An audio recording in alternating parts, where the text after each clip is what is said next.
My name is Jan Rafael Leonida. I'm 21 years old, currently na nag-aaral sa ASAT Dasmariñas, Cavite. At ang course ko po ay Office Administration. At ang number of hours rendered na binigay sa amin ng aming coordinator ay 300 hours. At ang aking position ay database. Ang mga ginawa namin nung OJT na yun, nag-sort kami ng mga documents, no, files, paperworks na kailangan sa araw-araw para ma-encode yung mga accounting.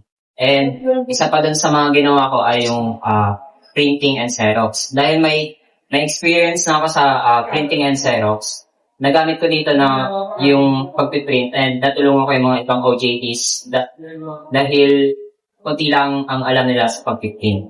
And also sa pagdating sa calls, syempre dahil may schedule, salitan kami, nakakatulong ito bilang isang office administration students dahil na-enhance ko palalo yung aking skills and syempre nagiging accountable kami sa aming mga ginagawa.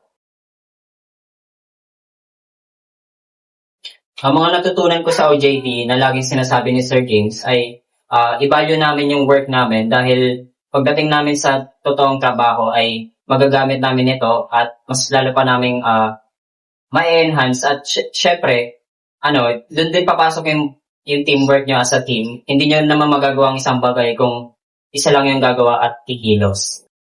Nakakatulong ito personally sa pagiging organized at time management.